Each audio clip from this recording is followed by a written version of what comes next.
सभी जिंदा दिल भाई बहनों को आपके अपने आपके चहेते स्वामी जोगेंद्र योगाचार्य की सादर नमस्ते। तो कैसे मेरे सभी जिंदा दिल भाई बहनें, एकदम से शानदार जानदार आनंद में रहना प्रिय बंधुओं, यही जीवन है। एक एक पल को जीना जो ईश्वर ने हमें दिए हैं, एक एक क्षण को जीना, एक भी पल व्यर्थ ना जाने पाए, बस इतना सा आपसे निवेदन कर रहा हूँ। तो एक एक क्षण को जीते हुए अपने जीवन के अंदर इतना आनंद भर लेना, इतना आनंद भर लेना कि जो भी देखे वो कहे कि वाह, जीवन तो यही है, बस जीवन तो यही जी रहा है। तो प्रिय बंधुओं, इन्हीं शब्दों के साथ आज की जो कहानी हम आपस में एक दूसरे से चर्चा करेंगे वो उनके लिए है जो हमेशा लड़ते रहते हैं एक दूसरे के साथ, और लड़ाई भी तो अपनों के ही साथ तो होती है। तो जो अपनों के साथ हमेशा लड़ते रहते हैं, ये कहानी उनके लिए है। प्रिय बंधुओं, एक बार एक टापू पे या कहें कि किसी भी एक स्थान पर ऐसे बहुत सारे कीड़े रहते थे जिनके ऊपर कांटे होते हैं। आपने देखा हो वो कीड़ा, उसके ऊपर ने कांटे कांटे होते हैं। और वहाँ पर अचानक से सर्दी का मौसम था और बर्फ़ का तूफ़ान जो है आने वाला था। एकदम से थोड़ा सा अंदेशा उन सभी कीड़ों को हुआ कि भी तूफ़ान आने वाला है, क्या करें। सब भागने लगे। अब जब भागने लगे तो तूफ़ान जब आने लगा तो वो कीड़े ठंड के मारे ठिठुरने लगे और नौबत ये आ गई कि बस अब मर जाएंगे ठंड के मारे, अब जीवित हम नहीं बच सकते हैं।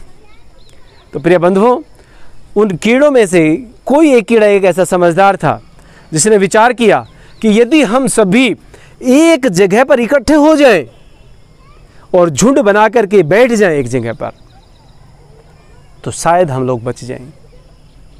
आप सोच सकते हैं कि कैसे बच सकते हैं। फिर अगर इकट्ठे हो गए तो उस ठंड से, उस तूफान से कैसे बचेंगे। हम लोगों ने हमेशा एक कहावत सुनी है कि एक लकड़ी को तो कोई भी तोड़ सकता है, लेकिन लकड़ी का गट्ठा यदि हो तो उसको तोड़ना मुश्किल हो जाता है, क्योंकि एकता में बल होता है। तो उस कीड़े ने प्लान किया कि हम सब एक साथ इकट्ठे हो जाएंगे, इकट्ठे हो करके और तब शायद हम बच जाएं। तो सब कीड़े एक साथ आने लगे एक दूसरे के पास में, और जब वो एक दूसरे से बिल्कुल ऐसे सटने लगे तब हुआ क्या, एक दूसरे के कांटे जो है वो एक दूसरे को चुभने लगे। अब वो कांटे चुभने लगे, दर्द होने लगा, तो फिर मन में आया कि नहीं हो सकते हम इकट्ठे, हम यहाँ से दूर जाएंगे।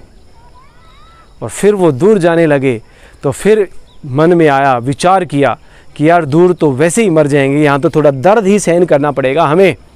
उस दर्द को हम सहन कर लेंगे, लेकिन वहाँ तो मरना तय है। यहाँ तो सिर्फ दर्द ही होना है, वहाँ मरना तय है। तो फिर विचार करके फिर वापस आए, इकट्ठे हो गए।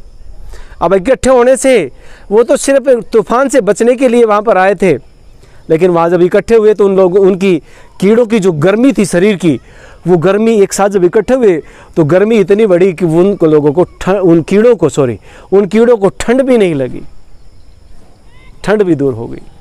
तूफान से भी बचे और ठंड से भी बचे।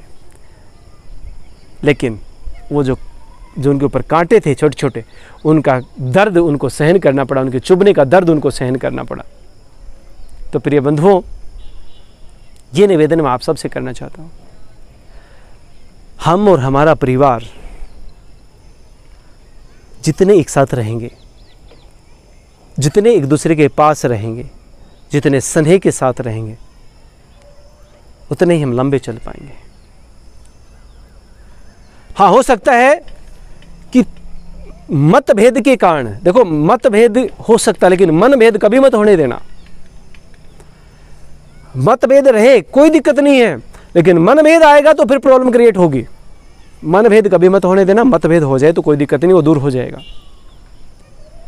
तो इसीलिए जब हमारे अंदर मतभेद होता है तो हम एक दूसरे से दूर भागने लगते हैं, एक दूसरे से बोलना बंद कर देते हैं। सारी उम्र के लिए हम शायद नहीं बोल पाते एक दूसरे से, एक दूसरे के सुख दुख में शामिल होना हम छोड़ देते हैं। प्रिय बंधु, एक बात हमेशा याद रखना जीवन में, अगर तेज दौड़ना है तो अकेले निकल जाना बेशक से आगे, लेकिन अगर ज़्यादा दूर तक दौड़ना है तो अपने साथियों के साथ, अपने परिवार वालों के साथ, अपने बंधुजनों के साथ चलना, आप ज़्यादा दूर तक चल पाओगे। अकेले ज़्यादा दूर तक नहीं जा पाओगे। आप खुद के जीवन से भी अंदाज़ा लगा सकते हैं, औरों के जीवन से भी आप अंदाज़ा लगा सकते हैं। तो प्रिय बंधु हो, ये छोटा सा मैं आपसे निवेदन करना चाहता था इस कहानी के माध्यम से कि वो जो कांटे चुभने का जो दर्द उन कीड़ों ने सहन किया, तो वही दर्द यदि हम लोग भी थोड़ा सा अपने जीवन में सहन कर लें, अपने बड़ों की बातों को बर्दाश्त कर लें, हो सकता है कि आप सही हो, आपके दूसरे वाला गलत हो, लेकिन उसकी गलती को थोड़ा सा बर्दाश्त करके आप अपने जीवन में उनके साथ आगे बढ़ सकते हो। थोड़ा सा उस दर्द को सहन करने का प्रयास करना, परिवार के साथ मिलकर रहने का प्रयास करना।